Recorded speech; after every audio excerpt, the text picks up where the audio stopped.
오늘 사도행전 20장에서는 바울이 3차 전도 여행을 마무리합니다. 바울이 어떤 심정으로 교회를 세웠는가 하는 것을 오늘 본문에서 잘 가르쳐 줍니다. 먼저 1절로 6절에서는 에베소를 떠나서 마게도니아와 아가야로 건너와서 교회를 돌아봅니다. 이 지역은 지난 2차 전도 여행 때 교회를 세웠던 곳들입니다. 사도가 떠난 뒤에 계속해서 복음을 잘 전하고 있는지를 돌아보았습니다.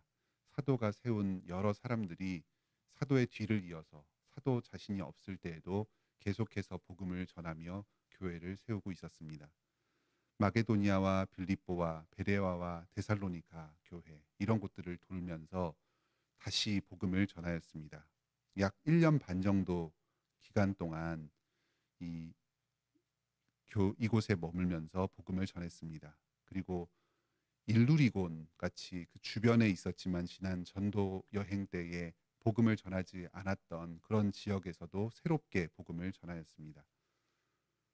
또 바울은 그 마게도니아 지방 남쪽으로 내려가서 그 아가야 지방에 있는 고린도와 그 주변에서도 복음을 전했습니다. 그리스 남부 지방입니다. 고린도가 그 2차 전도 여행 때 바울이 목회를 하면서 아주 중요하게 세웠던 그 교회였습니다. 이번에 3차 전도 여행 때는 다시 방문하여서 이 고린도와 주변 지역을 3개월 정도 머무르면서 다시 복음을 전하였고 이 교회의 여러 문제들을 돌아보았습니다.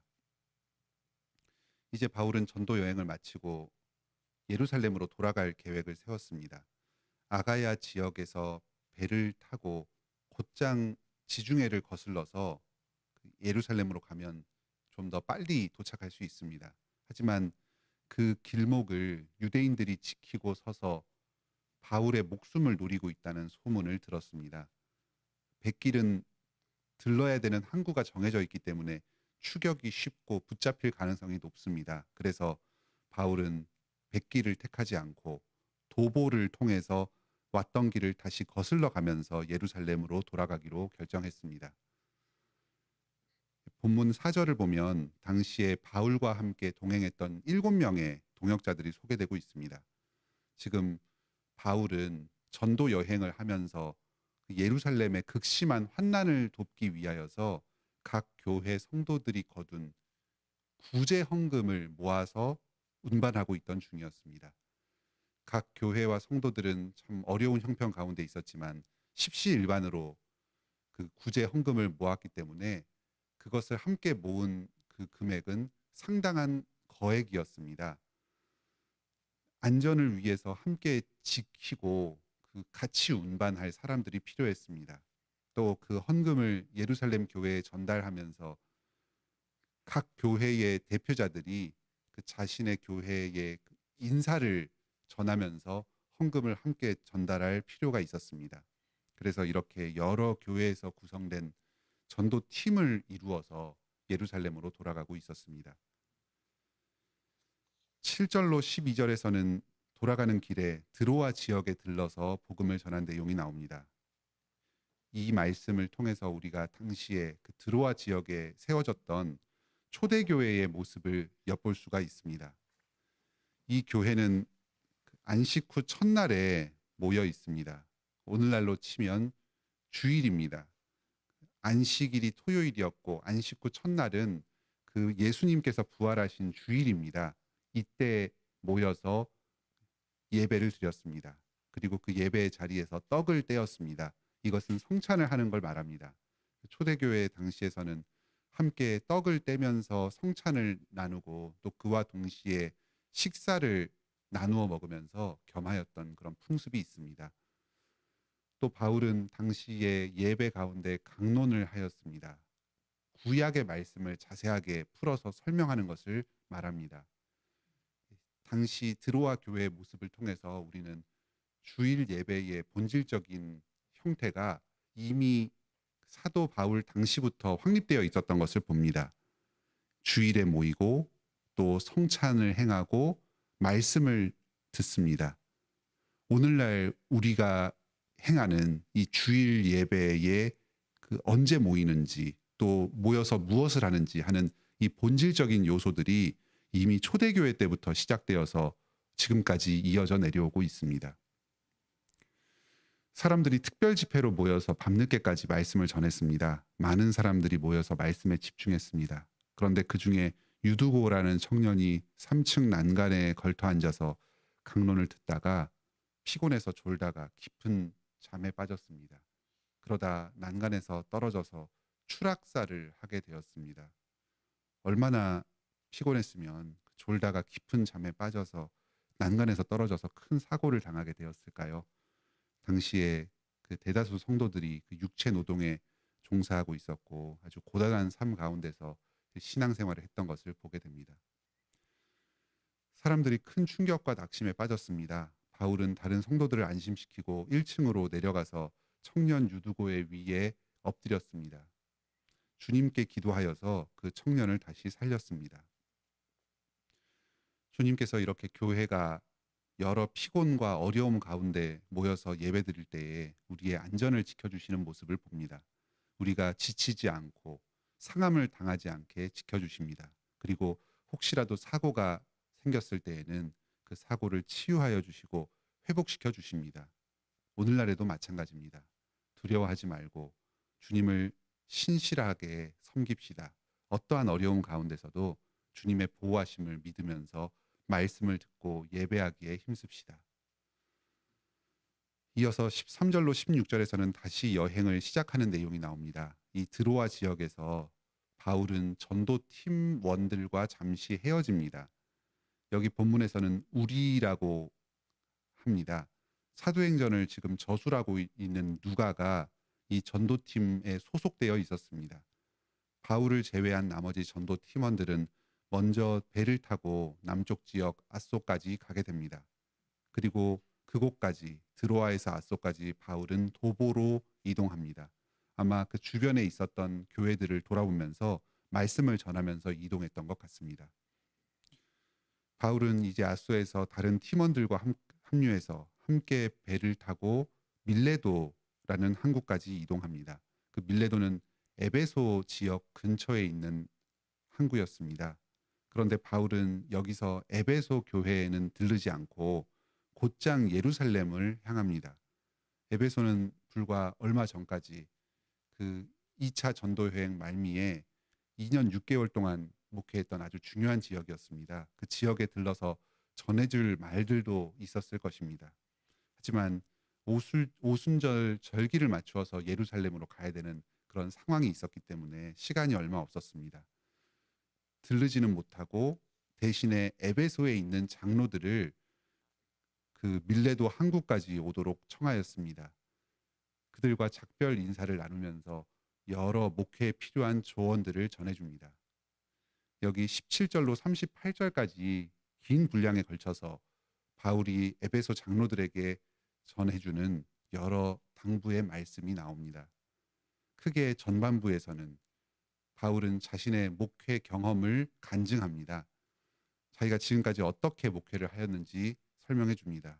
그래서 이 에베소에서 온 장로들, 오늘날로 치면은 목사와 장로의 그 무리들입니다. 이 사람들에게 자신의 본을 따라서 앞으로 에베소 지역에서 어떻게 목회를 해 나가야 할지를 가르쳐 줍니다. 크게 네 가지로 자기가 지금까지 행해왔던 사역의 특징을 설명하고 있습니다. 먼저 첫째는 19절에 겸손과 눈물로 목회했습니다. 성도들을 돌보는 과정에서 많은 근심을 함께 하면서 또 함께 마음 아파하고 눈물 흘리면서 목회를 했습니다. 오늘날도 목사와 장로들이 여러 직분자들이 성도들을 섬기는 과정 가운데에 그 과정에서 여러 어려움들이 있습니다. 또 성도들의 그 어려움을 함께 공감하면서 감당해 나갑니다. 눈물 흘리고 가슴 아파할 일들이 많습니다. 그럴 때 기도하면서 주님을 의지하면서 성도들을 섬깁시다. 이를 통해서 주님께서 그 목사와 장로의 눈물의 기도를 응답하시고 이 성도들을 돌보아 주실 것입니다. 그리고 둘째로 20절에 거리낌 없이 말씀을 전하였습니다. 때로는 목사와 장로가 성도들을 양육하며 권면할 때에 항상 좋은 말만 할 수는 없습니다. 잘못을 지적하기도 하고 때로는 그 성도의 생각에 거스르는 조언을 해야 될 때도 있습니다. 성도들의 마음을 얻고 환심을 사기 위해서 듣기 좋은 말만 하지는 않았습니다. 때로는 마음에 거스르는 그런 힘든 이야기까지도 거리낌 없이 하였습니다. 이렇게 행할 수 있었던 것은 사도 바울이 사람을 보고 목회를 한 것이 아니라 바로 하나님의 명령에 충성해서 하나님을 보고 목회를 하였기 때문입니다. 이로 말미암아서 사도는 모든 사람의 피에 대해서 깨끗하다 하고 스스로 자부합니다.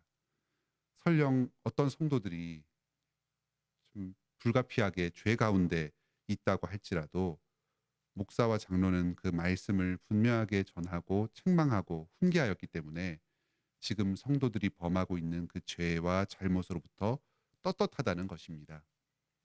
반면에 목사가 성도들의 눈치를 보면서 성도들이 죄 가운데 머물러 있을 때도 벗어나도록 권면하지 않는다면 그 성도들의 죄값에 대해서 목사와 장로들 또한 동일한 책임을 함께 지게 될 것입니다.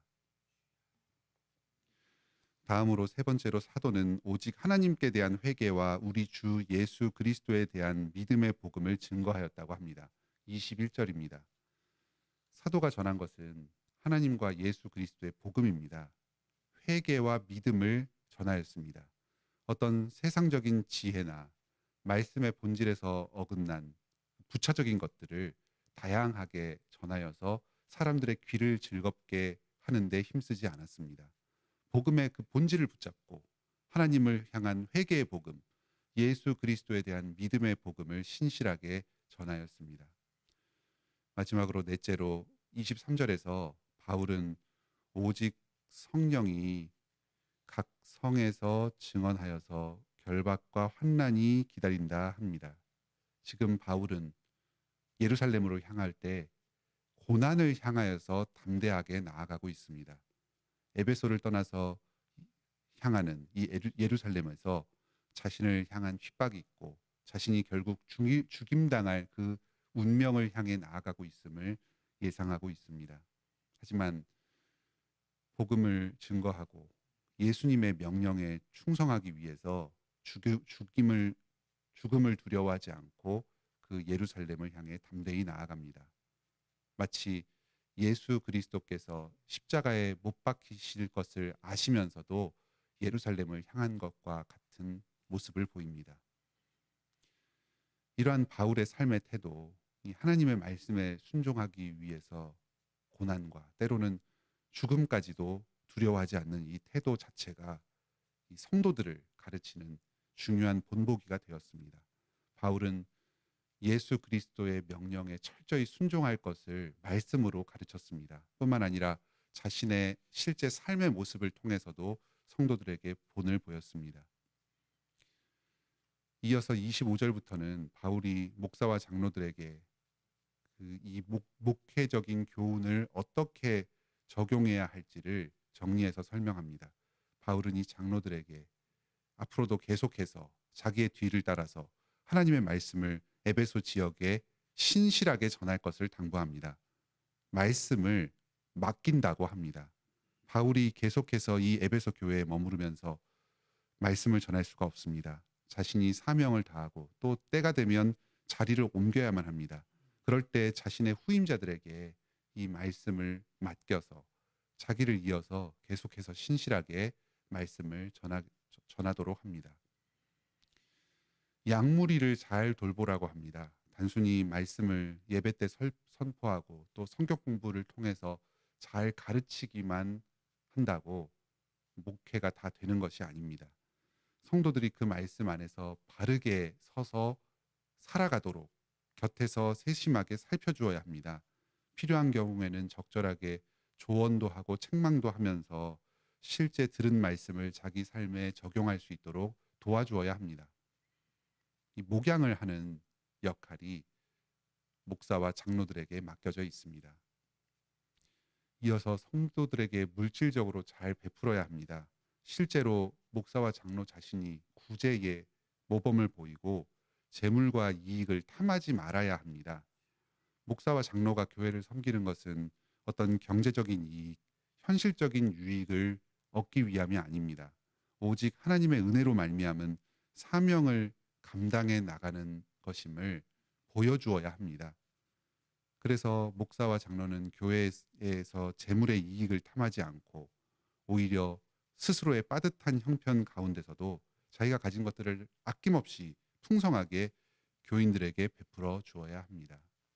이런 목사와 장로 또 교회 여러 직분자들의 헌신을 통해서 이 교회가 점차로 성장해 나가고 그리스도의 형상으로 점점 닮아가게 될 것입니다.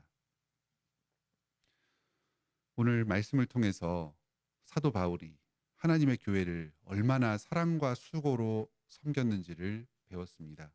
또 구체적으로 에베소 장로들에게 주신 이 말씀을 통해서 오늘날에도 사역자들, 목사와 장로들 또 여러 직분자들이 어떠한 마음으로 성도들을 잘 돌보고 양육해야 하는지를 가르쳐 주셨습니다. 우리 교회 목사님과 장로님 또 여러 부교역자들이 이러한 사도 바울의 모범을 따라서 오늘 이 말씀의 가르침을 따라서 예수 그리스도의 교회를 신실하게 섬길 수 있도록 함께 기도해 주시기를 바랍니다. 다음 세대의 목사와 장로들이 계속해서 우리 교회를 통해서 배출되고 또 주님의 복음이 대를 이어서 계속해서 전수되도록 함께 기도합시다. 이 말씀은 비단 교회의 어떤 직분자들에게만 해당되는 것만은 아닙니다. 우리 각 가정의 성도들이 자신의 그 주어진 분야에서 작은 장로로서 자신에게 맡겨진 가족들과 또 주변에 있는 성도들 또 여러 사람들을 돌아보고 섬길 책임을 맡고 있습니다. 그러한 작은 목사 또 작은 예수 그리스도로서의 제자로서의 사명들을 우리 모두가 감당하고 있습니다. 장로적인 직분이 우리 모든 성도들에게 부분적으로 주어져 있습니다. 우리 성도님들이 예수 그리스도의 은혜를 말미암아서 자기를 부인하면서 다른 성도들을 섬기는 데 더욱 힘쓰도록 합시다. 오늘도 우리가 먼저 이 예수 그리스도의 복음 안에서 그 재용서와 구원의 은혜를 풍성하게 누릴 수 있기를 바랍니다. 또 이 복음을 다른 사람들에게도 신실하게 전하고 가르쳐서 주님 안에서 우리 모두가 함께 큰 기쁨을 누리는 이 복된 하루를 보내시기 바랍니다. 함께 기도합시다. 하늘에 계신 우리 아버지, 주님께서 우리에게 복음을 전하여 주셔서 구원의 은혜를 베풀어 주시니 감사드립니다. 또 이 복음을 우리에게 맡겨주셔서 전파하며 가르치며 주님의 이 구원 사역에 동참하게 하여 주시니 감사드립니다. 특히 이 교회에 목사와 장로와 집사 직분자들을 세워주셔서 예수 그리스도를 이어서 또 사도를 이어서 계속해서 이 교회의 복음을 전하며 교회를 세워나가게 하여 주시니 감사드립니다. 저희는 참으로 죄인입니다. 연약한 자들입니다. 가진 것이 아무것도 없습니다. 오직 주님의 은혜로 말미암아서만 저희에게 맡겨주신 이 큰 사명들을 감당해 나갈 수 있습니다. 계속해서 힘주시고 은혜를 공급하여 주시옵소서. 저희의 죄악과 부족을 덮어주시고 저희의 이 수고로 열매 맺게 하여 주시옵소서. 우리 성도들의 그 모든 한 사람 한 사람의 삶 가운데에 주님과 동행하는 달콤한 기쁨을 허락하여 주시옵소서. 그래서 억지로 강제적으로 부담으로가 아니라 참으로 자원하는 마음으로 기쁨으로 자발적으로 주님의 모든 말씀에 순종하며 사랑의 사명을 감당해 나가게 하여 주시옵소서. 오늘도 저희가 주님께서 맡겨주신 이 사랑의 사명, 섬김의 사명을 감당해 나갈 때에 필요한 모든 것들을 주님께 구합니다. 주님께서 저희의 기도를 들으시고 응답하여 주시옵소서. 특히 우리 교회의 언약 백성들, 지금 태중에 있는 아이들과 또 어린이들과 청소년들 주님께서 불쌍히 여겨주시고 은혜 베풀어 주시옵소서. 주님의 이 사랑하는 백성입니다. 어린아이가 주님께 가까이 나오는 것을 막지 않으셨습니다. 우리 교회가 힘써서 이 아이들을 잘 돌보고 양육하며 말씀으로 주님께 인도하게 하여 주시옵소서. 주님께서 이 아이들의 영혼 가운데 역사해 주셔서 예수 그리스도의 복음을 깨닫게 하여 주시고 구원 얻고 주님을 그 유일하신 구주로 고백하는 이 참 신앙 가운데 나아가게 하여 주시옵소서. 또 우리 각 가정에서 아이들을 돌보느라 수고하는 우리 부모님들에게도 힘과 지혜와 능력을 허락하여 주시옵소서. 사랑의 마음을 공급하여 주시고 참 인내로 온유하게 자녀들을 대하며 이 복음을 전하게 하여 주시옵소서. 또 우리 교회 학교의 여러 목회자들과 또 선생님들에게도 지혜와 그 사랑을 허락하여 주셔서 주님의 말씀을 자녀들의 눈높이에 맞게 효과적으로 전하고 또 가르치게 하여 주시옵소서. 오늘도 저희의 모든 삶을 통해서 하나님께 영광 올려드리길 원합니다. 예수님의 이름으로 기도드립니다. 아멘. 은혜로운 기도의 시간 되시길 바랍니다.